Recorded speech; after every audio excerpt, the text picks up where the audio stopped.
Hello everybody. आज ही नहाए खाए और हम पहुंच गए अपना गांव। हम तो कल ही पहुंचे थे और सुबह उठ के जब देखे तो वेदर आज के काफ़ी अच्छा था, थोड़ा सनी सनी किया हुआ था। तो हम ब्रश ये सब करने के बाद चले गए फूल तोड़ने के लिए और लगभग मेरे गार्डन में जितना तरह का वैरायटी का फूल था हम उसको तोड़ लिए।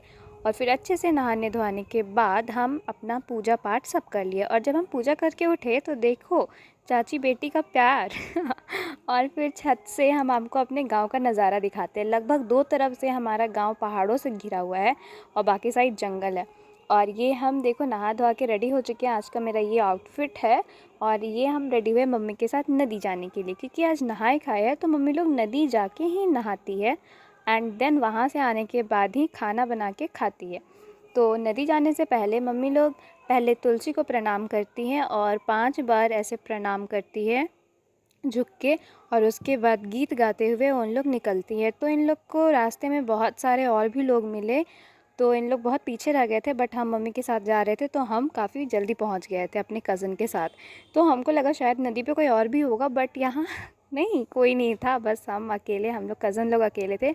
और ये देखो यहाँ का नदी हमको बहुत पसंद है, क्योंकि यहाँ पूरा अच्छा पत्थर वत्थर से पूरा है ना, तो बहुत अच्छा लगता है। और मम्मी लोग नहाने के बाद फिर बड़े लोग एक दूसरे को सिंदूर लगाते हैं और सिंदूर लगाने के बाद फिर मम्मी लोग पानी में जाती है, नदी में जाती है और वहाँ पे सूर्य देव को जल अर्पण करती है, यानी कि अर्घ देती है।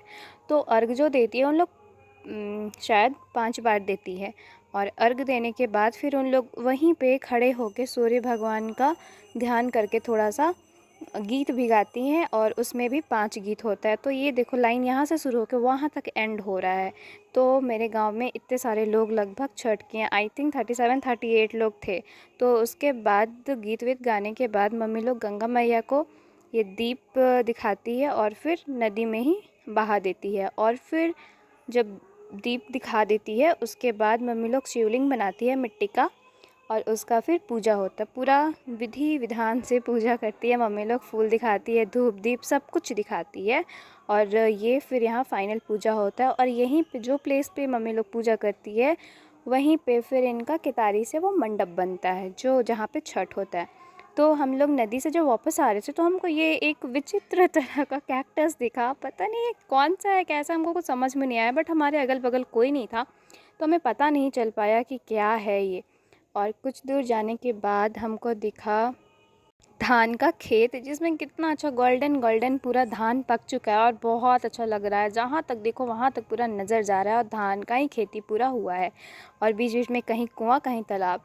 और हम लोग शॉर्टकट लेने के कारण ये कच्चे पगडंडी के रास्ते से हम लोग जा रहे हैं अपना घर। और घर आने के बाद मम्मी लोग फिर यहाँ खाना बना रही है, जिसमें मम्मी लोग बनाई भात, कद्दू और चना दाल का सब्जी, और साथ ही में चना दाल का चटनी। ये मम्मी लोग ही मतलब अपने से बना रही, क्योंकि वहाँ से आने के बाद बना के खाना इज़ सो टफ। तो इसलिए मम्मी लोग सिंपल खाना ही खाती है। मेन तो कद्दू भात होता है तो वो तो रखना इम्पॉर्टेंट ही है। और उसके बाद हमारे घर पे धान भी सूख रहा है और ये लगभग सूख चुका है। फिर हम शाम में थोड़ा सा मिठाई खाए। और ये देखो मेरे घर सूप दौरा ये सब सब कुछ लिया गया है गाइस। ये अर्घ देने वाला भी सारा उस दिन का काम हो चुका है। Okay bye.